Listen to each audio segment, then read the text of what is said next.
Let's talk about what it's like being gay working in corporate America. Okay, ooh, this is such a different video than what I've done before. I never directly worked with another lesbian, but those two interactions made me stay in the closet for another like 2.5 years while working in corporate. Like I was living two separate lives, but not in like a chic Hannah Montana way. If you stuck around for this whole video, I think my biggest takeaway would be, most importantly, raspberry rosé. The orange one is my favorite, but this one's a close second. I've been working in corporate America for about 8 years now. In honor of Pride Month, I thought it'd be fun to do a little chit chat together. And I've never directly worked with another lesbian. I'm from and went to school in Colorado, and so when I moved to the Bay Area, I was actually really excited because I had come out in college and I thought moving to the Bay Area I was going to be surrounded by queers. To my surprise, that was not the case. I think it's because my first two jobs I worked in really large tech companies that had been around for a while. I actually went back into the closet at work for my first two jobs out of college, which was the first 3 years of my corporate life. I'd been out for probably 3 years before I entered corporate, and so going back into the closet was not something I was expecting of myself, but I didn't realize how much I was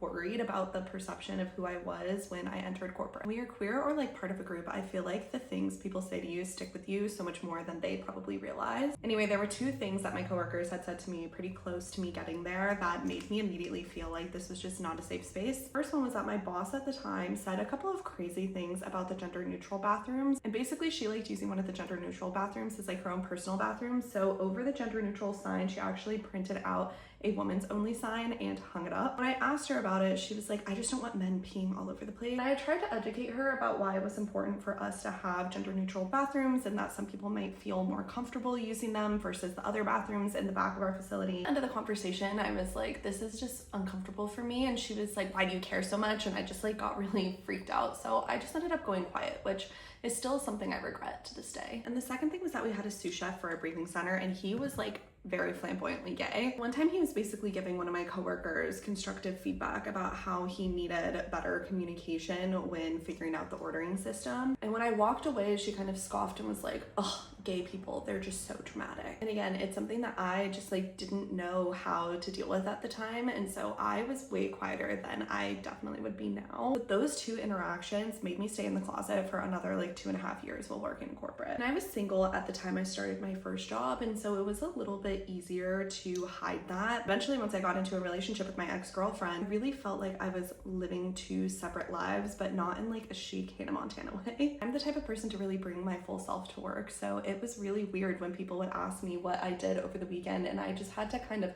lie or use gender neutral pronouns because I just didn't want to reveal that I had a girlfriend.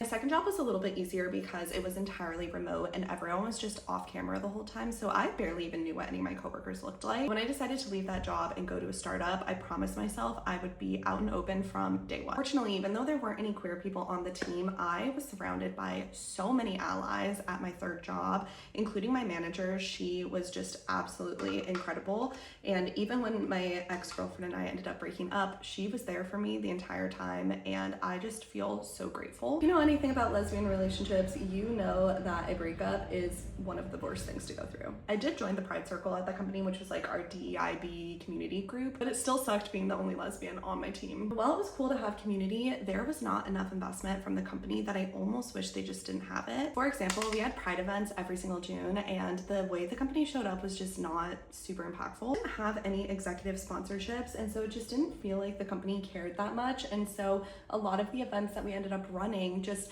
didn't even have that much attendance. At my new company, I'm surrounded by the most queer people I ever have been in my career, which has been nice, but I'm still the only lesbian I'm directly working with. And it is kind of a hard dynamic to explain being a queer woman in leadership. Sometimes I feel like I'm expected to show up in a way that they would expect men to, but then also with the softness of a woman. Plus, I am very straight passing, and so I feel like I'm having to constantly re-come out again. I am at the point in my career where I just don't care, and it's just so a part of who I am, and I've been out forever. I live with my girlfriend. Like, it's just so embedded in me, and I don't overthink it as much as I used to. But I feel like the recognition of being queer comes up for me a lot more than I thought maybe it would. Like, outside of work and in my day-to-day life, I don't really think about the fact that I'm queer that often because I'm just around my people. But I think there is still this feeling in corporate that it's something that could be used against me, or I could be used as a token, which I also don't want. I think these feelings especially come up during Pride Month because you see all of the performative events and care-abouts that the company gives, and I'm not saying that specific about my company, but just companies in general. You see the care-abouts and the events and the posts and all the things that everyone posts for Pride Month that I'm like, these are people within your communities and your companies and your customers every single day, every single month. You don't only have to celebrate them once a month. And I do feel fortunate for a lot of the experiences that I've had because I have some friends who have had it much worse. And fortunately for me, being a very straight passing individual, I am able to get a lot of the privilege that comes with being white and straight. You still have the dynamics of being a female, but that's something for another video. If you are queer and you're just getting into work, or maybe you've been in the closet, I would highly recommend checking out startups. Maybe it's just the fact that people are younger, or there's just so much other stuff that's going on. But I have felt more psychologically safe in startups than I did my 2 big companies. And if you stuck around for this whole video, I think my biggest takeaway would be I cannot believe how important it is to be able to show up and be your true self at work. And showing up authentically on TikTok is a big piece of this too. So thank you for sticking around. Thank you for being here with me. If you're queer and any of this resonated, let me know in the comments. And don't forget to be celebrating Pride this month and all year round. Cheers.